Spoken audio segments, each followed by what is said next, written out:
Injil Injil Yohanes pasal 21 ayat 15. Gembalakanlah domba-dombaku. Ini adalah satu pemulihan iman dan kasih dari Petrus kepada Tuhan ya. Ayat 15, sesudah sarapan Yesus berkata kepada Simon Petrus. Jadi ini pribadi ya. Simon, anak Yohanes, apakah engkau mengasihi aku lebih daripada mereka ini? Jawab Petrus kepadanya, benar Tuhan, engkau tahu bahwa aku mengasihi engkau. Kata Yesus kepadanya, gembalakanlah domba-dombaku. 16, kata Yesus kepadanya untuk kedua kalinya, Simon, anak Yohanes, apakah engkau mengasihi aku? Jawab Petrus kepadanya, benar Tuhan, engkau tahu bahwa aku mengasihi engkau. Dan diulangi oleh Tuhan Yesus, kata Yesus kepadanya, gembalakanlah domba-dombaku. Dan ayat 17 untuk ketiga kalinya, kata Yesus kepadanya, untuk ketiga kalinya, Simon, anak Yohanes, apakah engkau mengasihi aku? Nah, di sini ada satu ekspresi dari Rasul Petrus yang berbeda dari yang pertama dan kedua. Apa ekspresinya? Itu satu kesedihan. Maka sedih hati Petrus karena Yesus berkata untuk ketiga kalinya. Nah, dia baru sadar bahwa apa benar dia itu mengasihi Tuhan. Dengan tingkah lakunya dia, dengan penyangkalan itu. Apakah engkau mengasihi aku? Dan ia berkata kepadanya, Tuhan, ya tadi kan benar Tuhan ini, Tuhan, engkau tahu bahwa segala sesuatu, engkau tahu segala sesuatu, engkau tahu bahwa aku mengasihi engkau. Kata Yesus kepadanya, gembalakanlah domba-dombaku. Dan ini ada ayat tambahan ya, yang dikatakan oleh Tuhan, aku berkata kepadamu, sesungguhnya ketika engkau masih muda, engkau mengikat pinggangmu sendiri. Jadi artinya mau kemana-mana itu ya nentukan diri kita sendiri dan bebas. Dan engkau berjalan kemana saja kau kehendaki. Tetapi jika engkau sudah menjadi tua, nanti sudah menjadi tua ya, ini prediksi Tuhan Yesus. Engkau akan mengulurkan tanganmu dan orang lain akan mengikat engkau dan membawa engkau ke tempat yang tidak kau kehendaki. Yaitu kematian Petrus disalib terbalik. Jadi dia mengulurkan tangannya untuk disalibkan, dia menyerahkan. Jadi dia sudah tidak lagi dengan bebas. Nah, yang terakhir, dan hal ini dikatakannya untuk menyatakan bagaimana Petrus akan mati dan memuliakan Allah. Sudah mengatakan demikian, ia berkata pada Petrus, ikutlah aku. Ya. Nah, kita akan melihat screen ini dulu ya. Nah, sebentar. Kita akan melihat screen.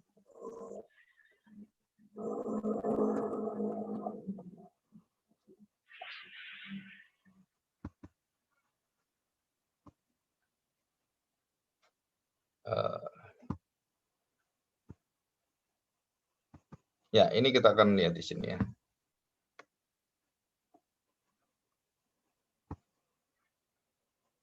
Ya, jadi hari ini temanya tuh agak sedikit saya bawa ke bahasa sekarang gitu ya, spiritual fraud. Apa artinya fraud itu? Fraud itu kepalsuan, penipuan, dan termasuk satu tindakan yang menghasilkan kejahatan ya dalam bahasa diksinya atau kamus gitu. Nah, gadungan itu memalsukan.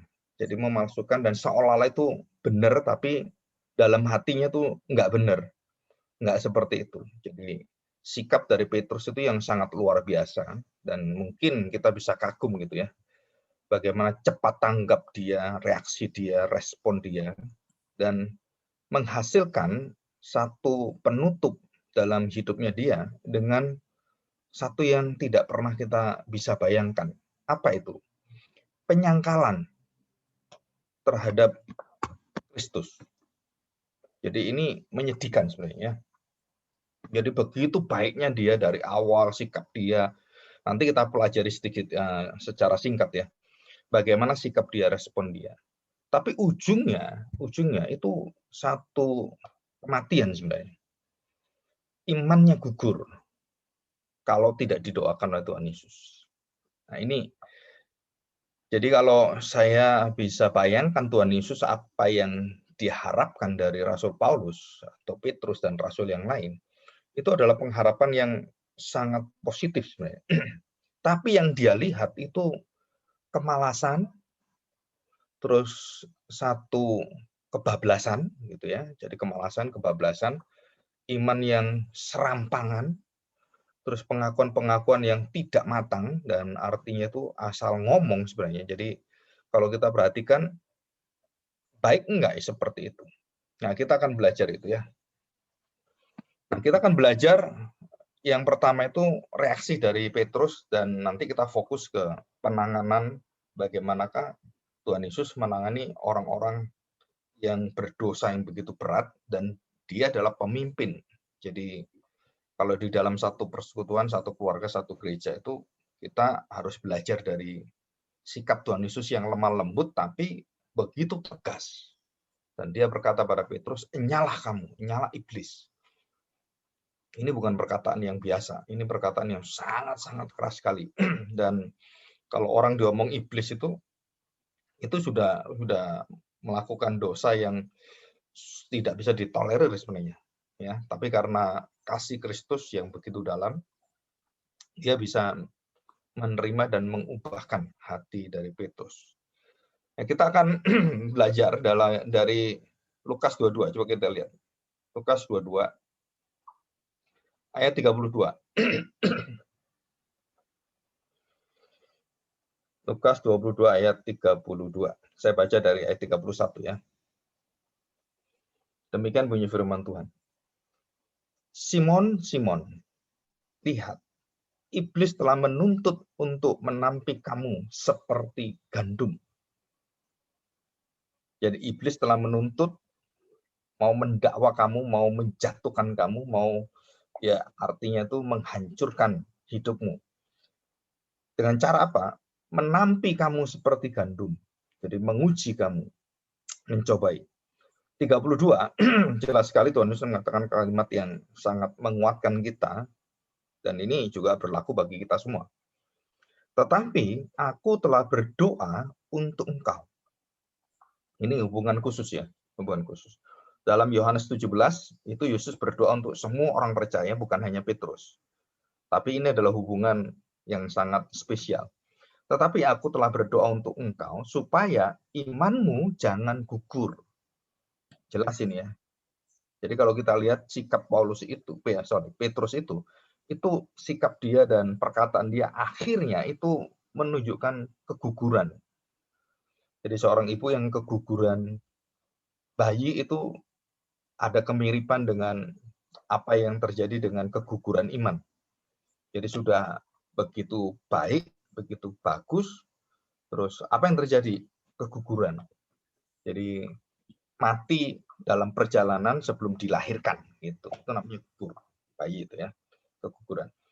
Dan dikatakan supaya imanmu jangan gugur, dan engkau jikalau engkau sudah insaf, sudah sadar dan sudah berubah, kuatkanlah saudara-saudaramu.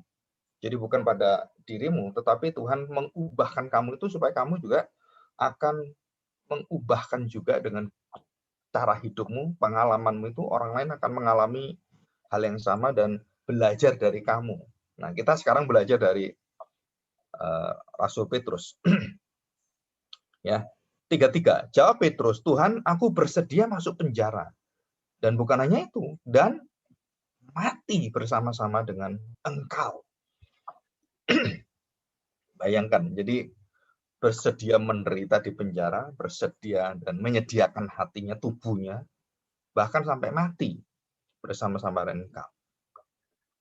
34, tetapi Yesus berkata, aku berkata kepadamu Petrus, hari ini juga, kamu ngomong ini, hari ini kamu berubah langsung. Tidak lebih dari ya kira-kira 6 jaman. Hari ini, ayam tidak akan berkokok sebelum engkau 3 kali menyangkal bahwa engkau mengenal aku. Luar biasa ya. Mengenal 3,5 tahun itu bisa gugur hanya karena Petrus membela nyawanya, membela dirinya. menyangkali Kristus. Ayat yang 61 ya, ayat 61. Lukas 22 ayat 61. Demikian bunyi firman Tuhan. Lalu berpalinglah Tuhan memandang Petrus. Jadi Tuhan Yesus sedang digebukin ini. Pukulin, terus ditonjokin gitu ya, terus pokoknya dilecehkan, terus disiksa gitu. Lalu berpalinglah. Jadi Tuhan Yesus waktu disiksa itu dia melihat kepada arah yang berbeda, melihat kepada Petrus. Dia belum tahu. Kalau kita lihat Petrus masuk itu kan menyelusup. Dia sembunyi-sembunyi. Dan Tuhan waktu tepat apa yang dia prediksi, dia nubuatkan dan dia katakan itu, dia melihat Petrus pas ayam berkokok itu 3 kali. Ya. Dan disitulah terjadilah apa yang dikatakan Tuhan Yesus. Maka teringatlah Petrus ayat 61 bahwa Tuhan telah berkata kepadanya, sebelum ayam berkokok pada hari ini, engkau telah 3 kali menyangkal aku. 3 kali menyangkal aku. Ya, jadi kalau kita lihat kenapa orang yang begitu luar biasa ini bisa menyangkali, itu misteri. Itu bagi saya itulah dosa yang kekuatannya itu yang tidak pernah kita bayangkan sebenarnya. Jadi kuasa dosa itu jangan segera anggap enteng. Jadi banyak orang yang mengajar kita sudah tidak berdosa lagi, kita sudah di dalam pimpinan Roh Kudus gitu ya. Padahal itu tidak demikian. Rasul Petrus itu sampai titik akhir itu menolak, menyangkal, dan artinya itu tidak menerima jalan yang dijalani oleh Tuhan Yesus, jalan salib.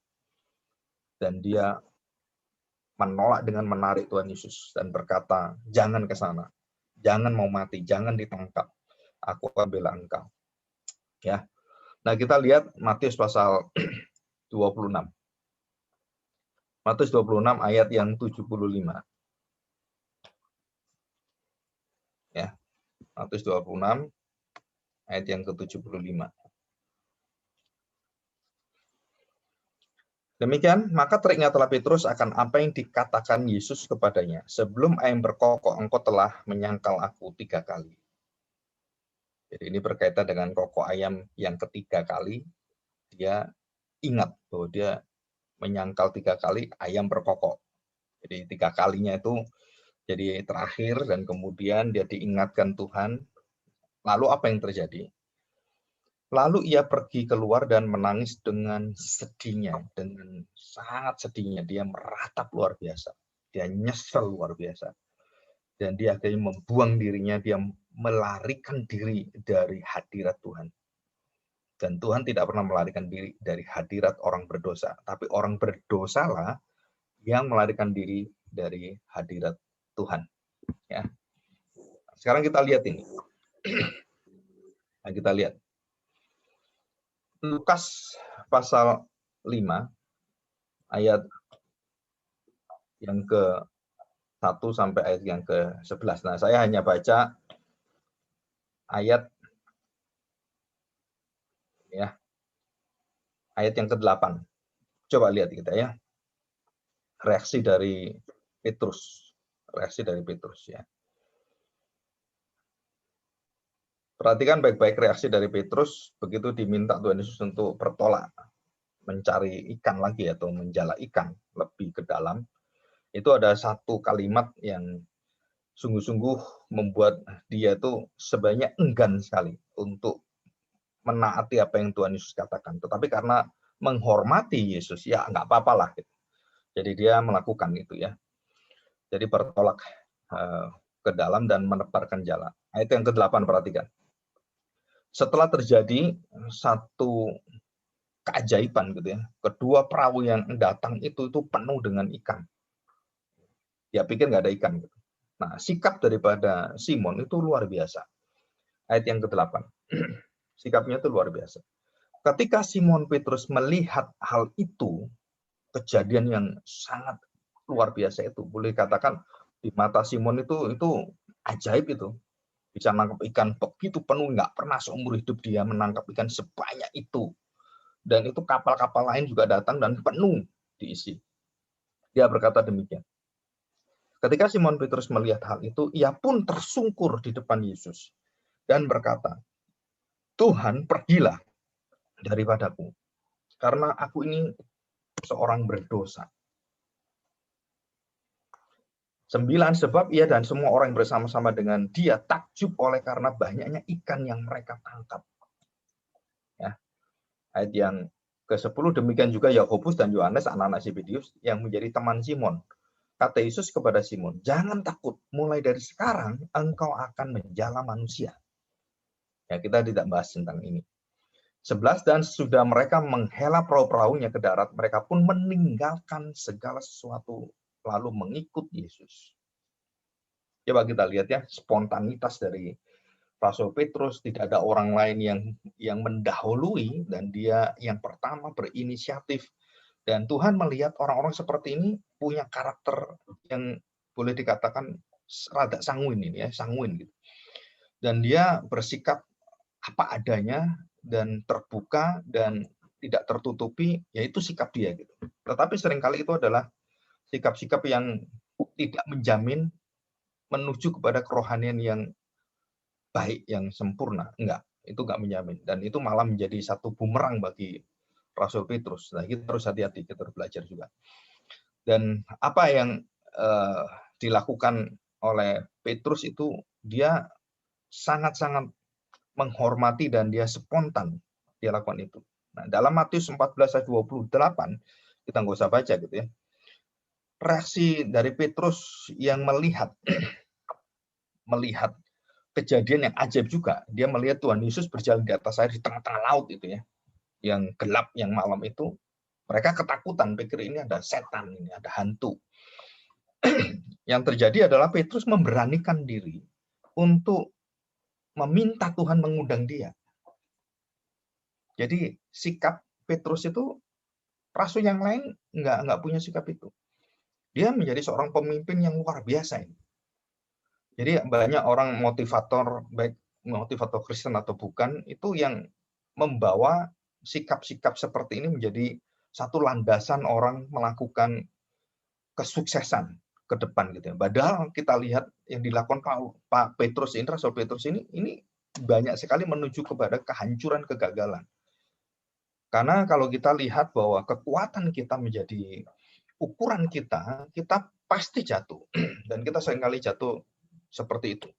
Ya, seperti Petrus jatuh sama. Ya.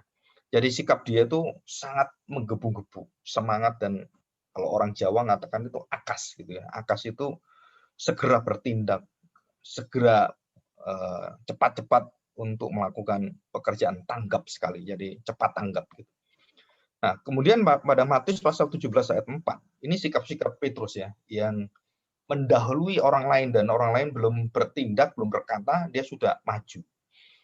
Petrus waktu melihat satu kejadian yang ajaib lagi, Elia dan Musa itu dipanggil oleh Tuhan dan berada di bukit kemuliaan itu, dan Tuhan Yesus tubuhnya, jubahnya itu menyala, menyala, menunjukkan satu keilahian, ketuhanannya yang tidak mungkin bisa dilihat tanpa perlindungan Tuhan. Jadi ketika rasul itu, dan khususnya Petrus, melihat hal ini, wah mereka sangat takjub sekali. Dan apa yang mereka lakukan dalam Matius 17 ayat 4? Petrus menawarkan untuk mendirikan kemah bagi Tuhan Yesus, bagi Elia, bagi Musa. Coba perhatikan ya. Kita nggak membayangkan dia mau ngambil kemah di mana gitu kan. Dia mau mencari artinya tuh bahan-bahan untuk membuat kemah itu di mana. Apakah sudah sedia? Saya percaya enggak, karena itu kejadian yang mendadak sekali. Tidak diprediksi, tidak direncanakan. Jadi waktu mereka melihat sikap Petrus yang tidak memikirkan banyak hal itu langsung menawarkan. Dan banyak orang seperti ini bertindak tanda petik sebenarnya gegabah. Tapi sikapnya ini baik dan tidak dilarang, tidak dikatakan itu sesuatu yang sangat berdosa, enggak sama sekali. Dan itu sikap yang wajar sekali. Ya, sikap semangat seperti itu. Nah, kita akan melihat pada Markus 8 ayat 33. Coba kita lihat, kita baca ya. Markus 8 ayat 33. Maka berpalinglah Yesus dan sambil memandang murid-muridnya, ia memarahi Petrus. Katanya, nyala iblis, sebab engkau bukan memikirkan apa yang dipikirkan Allah, melainkan apa yang dipikirkan manusia. Ya. Apa yang dipikirkan Allah, tetapi memikirkan apa yang dipikirkan oleh manusia. Ya. Nah, kita lihat ini. Apa maksudnya ini? Jadi, Petrus itu paling vokal, dan waktu dia paling vokal itu menunjukkan bagaimana reaksi dia, kasih dia, kepercayaan dia, iman dia, dan salah. Dan salahnya fatal sekali dan total gitu kan. Maka secara frontal, kesalahan total itu harus frontal. Tuhan Yesus langsung menegur dia dan memarahi dia. Dan dia mengatakan, nyala iblis. Jadi menyamakan Petrus tindakannya itu dengan pencobaan iblis. Jadi kamu kalau tidak menyetujui saya, tidak mengakui saya, akan menjalankan kehendak Bapakku mati untuk menebus dosa, kamu itu menghalangi aku seperti iblis. Dan banyak orang Kristen juga secara rohani, kerohanian kita itu melakukan seperti Petrus, yang gadungan seperti itu ya. Oke, kita akan lanjutkan di dalam Yohanes 18 ayat yang ke-10. Coba kita lihat. Lalu Simon Petrus yang bawa pedang menghunus pedang itu, kemudian menetakkan. Jadi dia bukan mengayun saja, tetapi dia ada menetakkan itu diketak gitu ya, ditekan gitu. Menetakkannya kepada hamba imam besar, dan secara bukan ini ya, bukan dia bisa latihan persis daun telinganya bisa kena, enggak, itu pertepatan dan pas sekali kepada imam besar dan memutuskan telinga kanannya. Nama hamba itu Malkus. Dan sikap Tuhan Yesus itu menegur Petrus. Kata Yesus kepada Petrus, sarungkan pedangmu itu. Bukankah aku harus minum cawan yang diberikan Bapa kepadaku? Jadi sikap daripada Petrus ini itu masih menghalangi Tuhan dengan cara dia. Dan dia sudah berkata, aku akan mati, aku akan dipenjara, aku akan menyerahkan nyawaku, berani mati, sumpah mati, aku akan membela engkau. Dan itu dia tunjukkan. Ya, jadi sikap yang seperti itu yang sangat kalau kita ngomong sangat luar biasa baik ini ya. Jadi sikap-sikap reaksi iman yang luar biasa. Jadi membela Tuhan gitu, dan banyak orang-orang yang membela Tuhan dengan sikap yang mirip dengan Petrus tetapi dalam ucapan gitu ya. Dari apologetika dan banyak hal seperti itu, tetapi malah menghasilkan satu counter melepaskan iman. Banyak orang berdebat itu bukan semakin membangun iman, tapi semakin melemahkan iman. Kenapa? Dari sikap perdebatan itu menunjukkan kamu itu nggak ada kasihnya. Kamu itu debat, pinter debat, tetapi ya kamu nggak ada yang dirasakan. Apa sih tujuan sebenarnya kamu membela Tuhan itu? Apa kamu mengasihi Tuhan dengan membela Tuhan? Nah, ini ditunjukkan oleh Petrus, enggak. Dia menyangkali Tuhan akhirnya dengan sikap-sikap seperti itu. Ya. Oke, kita kembali kepada screen supaya kita bisa belajar lebih detail ya, dan kita agak cepat sedikit di sini. Oke, nah sekarang kita lihat satu perbuatan positif ya. Kalau kita lihat positif dan sangat rohani lah gitu ya. Semua hal positif Petrus, rasa percaya diri dan sikap-sikap dia yang reaktif seperti itu, menggebu-gebu, semangat. Nah, itu terkesan dari akhir daripada pengakuan dia dan penyangkalan dia kepada Tuhan Yesus itu, akhirnya orang berpikir kamu ini asal ngomong ini, kamu itu asal cepat tanggap aja, semangat tinggi, tetapi bukti itu nggak ada gitu. Karena akhirnya kamu menyangkali Tuhan dan sangat mengecewakan. Jadi membangun iman dalam tanda petik, dalam iman yang sangat berani itu, iman yang sangat terbuka dan sikap-sikap yang luar biasa itu tidak menjamin orang itu pada ujungnya itu tidak menyangkali Tuhan. Ini yang saya ingin kita melihat diri kita masing-masing. Tuhan Yesus berkata pada ketiga muridnya waktu menyertai dalam doa. Coba perhatikan. Disuruh berjaga 1 jam. 1 jam saja, berjaga 1 jam. Tetapi apa yang dia lakukan berjaga 1 jam itu? Hanya 1 jam. Tidur mereka. Dan sikapnya itu sangat berbeda sekali. Dia tidur, sikapnya berbeda. Dan Tuhan bisa mengerti itu, dan 3 kali loh. Disuruh berjaga-jaga, tetap tidur aja. Coba, kalau saya mengharapkan hal yang positif kepada orang-orang yang saya cintai, saya dekat dengan saya, yang sangat saya sayangi gitu kan. Terus sikapnya itu sangat mengecewakan. Saya merasa kecili gitu. Saya merasa, aduh, kalau kamu seperti ini sampai terakhir gini, wah saya kecewa berat gitu. Apakah Tuhan merasakan hati seperti itu? Saya percaya sebagai manusia, dia bisa merasakan itu. Tetapi kasih dia kepada murid-muridnya dan janjinya dan doanya, itu jelas menyertai mereka. Jelas menyertai mereka. Dan ini yang luar biasa nanti kita akan pelajari. Ya, jadi kita harus hati-hati dengan kerohanian kita. Jadi jangan menilai orang dari hanya nampak rohaninya, nampak tanggapannya, kepintaran berdebatnya, dan lain-lain. Ya, bukan itu. Nah, perhatikan baik-baik. Kasih Petrus dan cara mengasihi Petrus itu sangat indah dalam arti bahwa sikap-sikap itu begitu ada kesalahan, Tuhan Yesus langsung tegur. Karena Petrus itu spontan, maka Tuhan juga spontan menanggapinya. Dan tidak bisa didiamkan. Jadi kalau ada dosa-dosa, dia langsung spontan. Tetapi, perhatikan baik-baik. Cara yang fenomenal, yang sangat berani, sangat menantang itu akan jatuh yang begitu dalam. Dan akan membuat satu penyesalan pertobatan yang sangat menyedihkan. Ya, yang sangat menyedihkan. Ini tolong dimatiin. Kalau ada yang ini ya. Ini tolong dimatiin. Kalau ada tolong dimatiin ya. Ini ada efeknya. Tolong dimatiin. Ini ada efek yang ya. Maaf Pak Tadeus, tolong dimatikan Pak. Ya sudah. Oke. Udah. Oke, saya lanjutkan ya.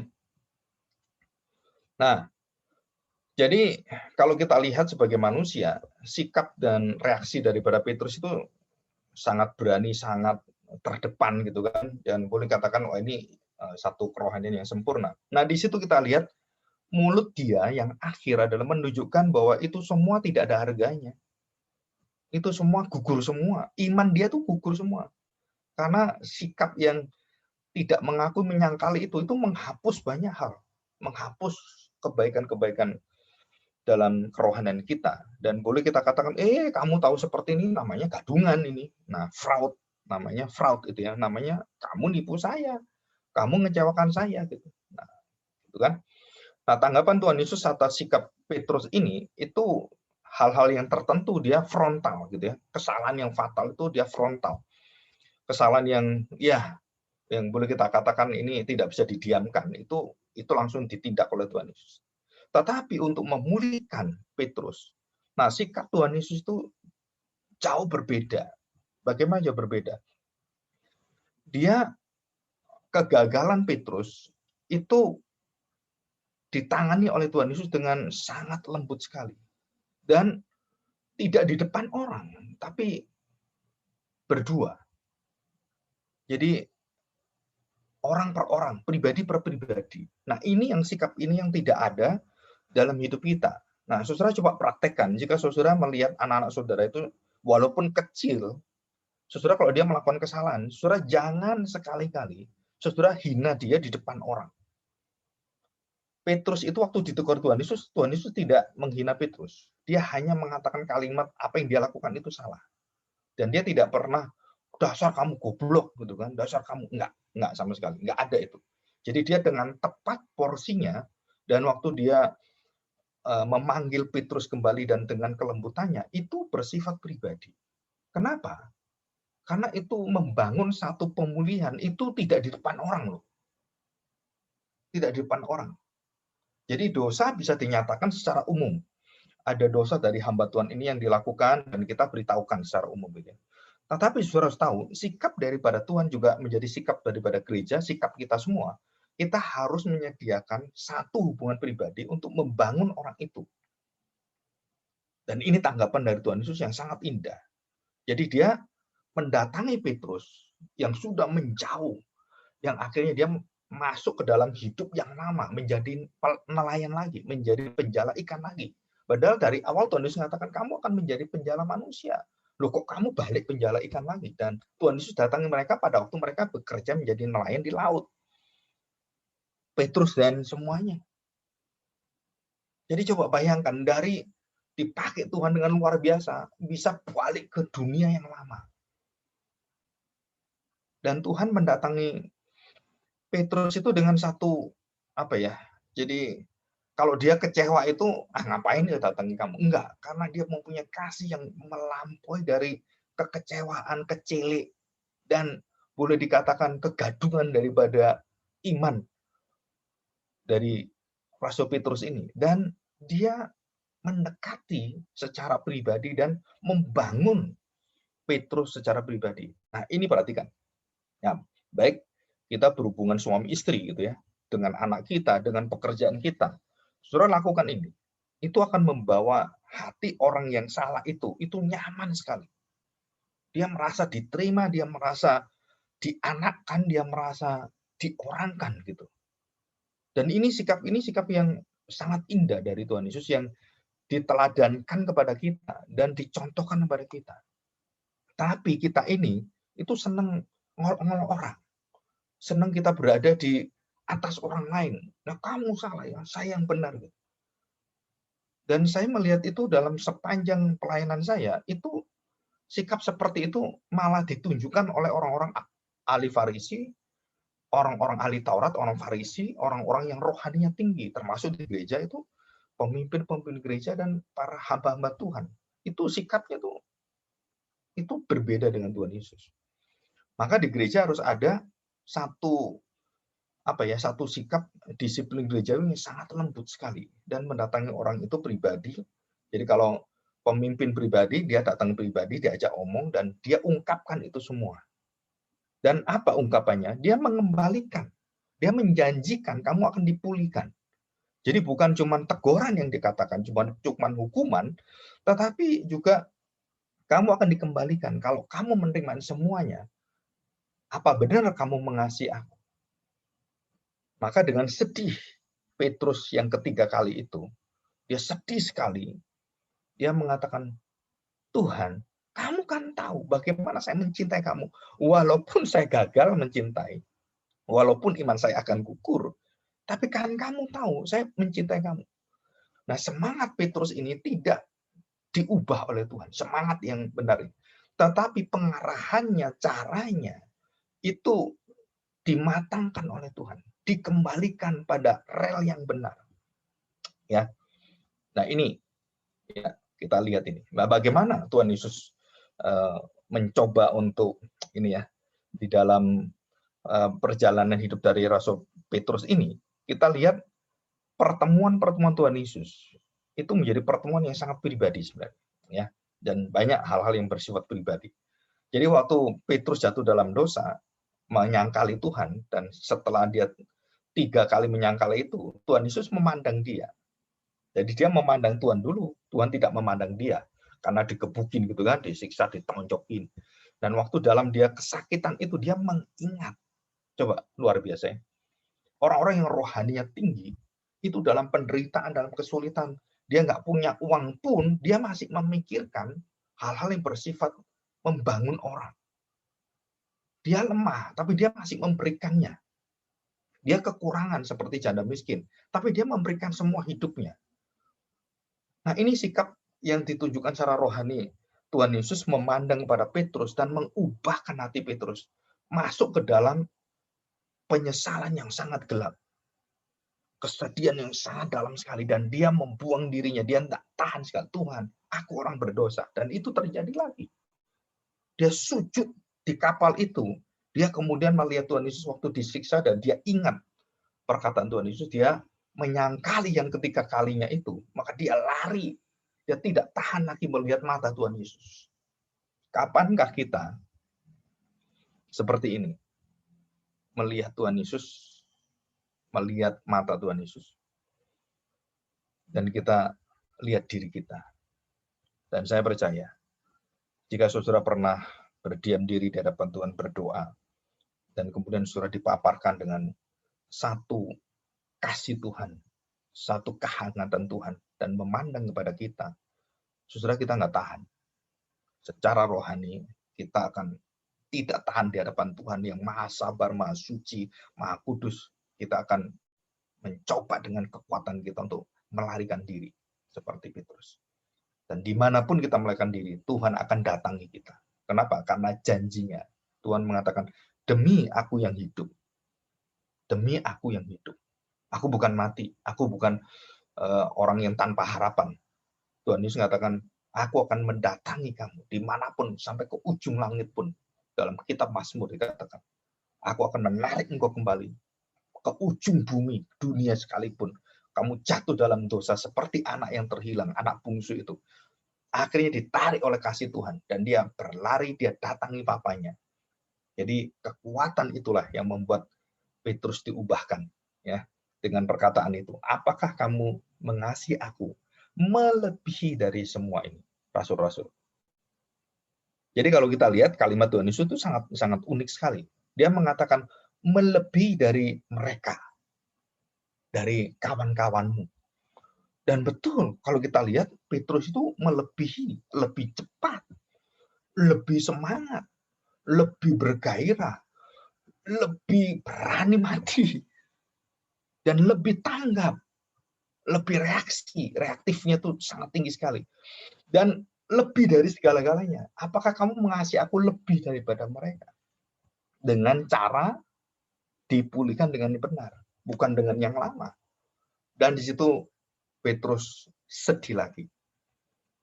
Ya, dan Tuhan katakan kalau kamu sudah sadar, kamu sadarkanlah saudara-saudaramu apa yang kamu alami itu. Ya, oke, kita lihat sekarang di sini. Ada beberapa hal yang penting ya. Yang pertama, saudara perhatikan, ini jaminan dari Tuhan. Syukurlah Kristus tidak membiarkan Petrus jatuh dalam dosa dan dia kemudian kecewa, dia tinggal. No. Maka Tuhan mengatakan, jangan kamu kecewa. Jangan kamu kecut hati. Jangan kamu patah semangat. Jangan kamu tanpa harapan. Dan Tuhan katakan apa? Aku yang akan memberikan harapan. Aku akan menyambungkan, kalau kamu putus harapan, aku sambungkan harapan. Dan itu jelas sekali. Kristus tidak pernah meninggalkan Petrus itu tenggelam. Teriak-teriak, Tuhan tolong. Ya salahmu sendiri. Kamu, gimana imanmu? Kamu gugur imanmu. Enggak, Tuhan Yesus tolong. Dan kemudian dihantar sampai kapal. Dia bisa berjalan di atas air lagi. Tadi nggak bisa. Bisa, nggak bisa, akhirnya bisa. Jadi kemampuan semangat iman Petrus mengundang supaya Tuhan Yesus mengundang dia berjalan di atas air. Silahkan berjalan. Dia berjalan. Begitu dia lihat kiri kanan, dia jatuh. Cemplung tenggelam ke dalam laut itu. Dia berteriak, Tuhan tolong saya. Dan Tuhan menolong dia. Dan mengangkat dia. Dan berjalan bersama dengan dia di atas air. Dan tidak tenggelam. Petrus. Karena bersama dengan Kristus. Ya. Yang kedua, perhatikan ya, yang kedua. Perhatikan, saudara. Allah tidak pernah terkejut. Nah, kita masuk dalam seri doktrin Allah yang dalam ini ya. Jadi Allah itu tidak pernah terkejut dan tidak pernah membiarkan. Banyak orang berkata, kenapa saya dibiarkan tenggelam? Kita sudah tidak tolong Tuhan. Kenapa saya nggak ditolong? Kenapa kebangkrutan saya nggak ditolong? Kenapa? Itu karena kita tidak melihat karya Tuhan dan kita tidak dekat dengan Tuhan. Sehingga di dalam kekudusannya itu mata kita baru bisa melihat Tuhan, melihat langkahnya kita tahu. Tapi dengan emosi seperti Petrus kita nggak bisa lihat itu. Ya, kita nggak bisa melihat dengan iman kita baru bisa layak di hadapan Tuhan, berkenan pada Tuhan. Dengan kekudusan kita bisa melihat kerajaan Allah, kita bisa melihat sifat-sifat Allah, dan kita bisa melihat pekerjaan Allah di depan kita.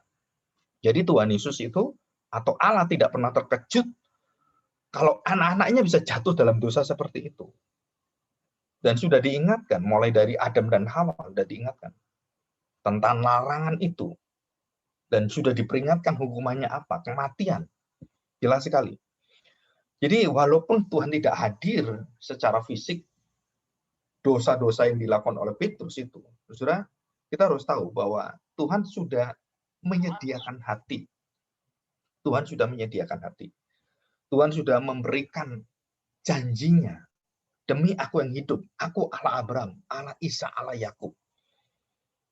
Aku yang menjadi dasar dari gereja. Akulah kepala gereja. Akulah yang akan membawa semua tubuh gerejawi itu. Kita semua bertumbuh menuju kepada seluruhnya, kepada serupa dengan Kristus. Nah, itu yang luar biasa. Jadi kalau kita bertanya, Pak, itu kan Petrus, kan saya nggak kerasa seperti itu menyangkali Tuhan. Siapa bilang? Siapa bilang? Coba perhatikan baik-baik. Hari-hari kita, baca firman Tuhan, terus kemudian bagaimana kita mengenal Tuhan. Dari hari pertama kita mengenal Tuhan dengan sekarang. Saya tanya, semangat kita itu beda nggak? Kasih kita pada Tuhan yang awal dengan yang sekarang jauh beda nggak? Coba bayangkan, waktu kita mengenal Tuhan awal, kita semangat semua. Begitu kita mengalami kehidupan yang mungkin baik, kehidupan yang penuh sejahtera, dijamin Tuhan semua dengan kekayaan, ataupun dalam kekurangan, kamu tetap nggak setia kepada Tuhan. Saya percaya, saudara. Saya percaya. Kita semua seperti Petrus, seperti Thomas, seperti Filipus yang menanyakan banyak hal. Nah, sikap-sikap seperti ini adalah sikap yang kita tahu kelemahan diri kita, dan Tuhan tahu persis bagaimana mengangkat kelemahan-kelemahan kita, bagaimana Dia menopang kita, bagaimana Dia dengan sabar menyertai kita, Dia memberikan Roh Kudus untuk memimpin ke dalam kebenaran, membawa kita semua mengenal Tuhan. Ya.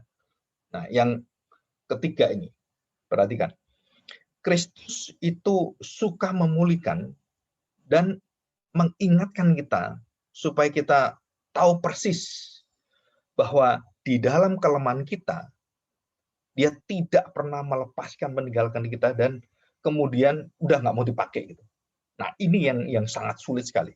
Jadi orang yang gagal dalam gereja, orang yang melakukan dosa dalam gereja, orang yang cacat di dalam rohani, kita anggap itu tidak bisa dipakai lagi. Maka semua rasul itu tidak layak untuk dipakai oleh Tuhan. Kenapa? Karena mereka gagal semua. Thomas peragu.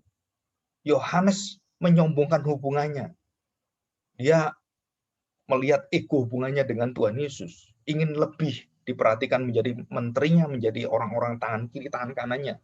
Rasul Petrus seperti itu. Rasul Paulus juga sama. Dan kita lihat semua dalam kelemahan. Tapi Tuhan menggunakan titik-titik kelemahan kita itu untuk membangun satu kasih Allah yang begitu dalam. Dan di dalam kegelapan itulah kita banyak mengharapkan terang. Di dalam kegelapan itulah kita begitu menerima terang, itu begitu indah sekali. Nah, itu adalah satu kasih Tuhan yang kasihnya, boleh dikatakan dalam Mazmur kan, bahwasanya kasih setianya sampai selama-lamanya. Itu mulai dari Musa sampai semua dinyanyikan oleh Daud, oleh Salomo, dan dalam pujian-pujian kita itu kasih setianya kekal dari sekarang sampai selama-lamanya. Kasih setianya. Bukan cuma kasih setianya. Chesed dalam bahasa Ibrani-nya. Emet dan Hesed. Itu bukan cuma menjamin apa yang ada, tapi dia menyertai seluruh jaminan itu berjalan sesuai dengan hati Tuhan, termasuk kepada Petrus. Jadi yang terakhir, kita melihat satu hubungan yang dibalikkan oleh Tuhan. Jadi seharusnya kalau dalam kecacatan rohani, kecacatan kepemimpinan, kita buang orang-orang seperti ini. Di dalam kerajaan Allah, itu dikembalikan oleh Tuhan. Anak bungsu dikembalikan haknya, dikasih semuanya. Dikasih penghormatan, kamu adalah anak saya. Ikatan perjanjian anak dan bapak ini, yang ada dalam Yohanes 12 ayat 32, Galatia pasal 4 juga, Roma pasal yang ke-8, bahwa kita adalah anak-anak Bapa surgawi. Itu ada ikatan perjanjiannya, dan kita dijanjikan tidak akan dibuang, tidak akan dibinasakan, tidak akan diremehkan oleh Tuhan. Dan Kita diangkat di tempat di mana kita hancur di sana. Nah, kita lihat itu semua dan perjalanan semua kita lihat, termasuk diri kita. Dan kita bersyukur, kita punya Allah, kita punya juru selamat. Itu bukan hanya keselamatan, tetapi seluruh hidup kita itu diubahkan. Jadi yang dulu palsu, yang dulu fraud itu dikatakan sekarang menjadi fact dan truth. Dan menjadi fakta yang kebenaran. Jadi saya semangat, betul-betul semangat. Di dalam kekudusannya, di dalam kematangan dalam berpikirnya, Petrus akhirnya mengalami ini semua. Dan bagaimana dia berkhotbah dalam Kisah pasal 2, pasal keempat. Dia dipakai Tuhan dengan luar biasa. Bukan lagi dengan emosional, tetapi dengan kematangan. Dia melangkah dengan pasti. Dia bisa mengakui Paulus dalam suratannya dia, bahwa Paulus itu mengatakan kalimat-kalimat yang luar biasa. Kadang-kadang saya nggak ngerti, tetapi dia benar. Nah, dia bisa menghormati Paulus yang dulunya dia tidak hormati. Selama hampir 14 tahun. Dia tidak bisa terima Paulus sebagai rasul. Karena itu tadi, dia merasa bahwa mana buktinya kamu rasul? Kamu orang yang sangat kejam sekali. Nah, kita belajar. Kita coba bersama-sama masuk dalam satu hubungan dengan Tuhan lagi. Apakah kita sudah melupakan air mata kita? Air mata Petrus, kesedihan Petrus. Tangisan kita waktu kita bertobat. Apakah kita lupa dengan perubahan hidup kita? Atau kita sudah terlalu jauh dari Tuhan? Saya berdoa, mari kita datang pada Tuhan. Mari kita berdoa.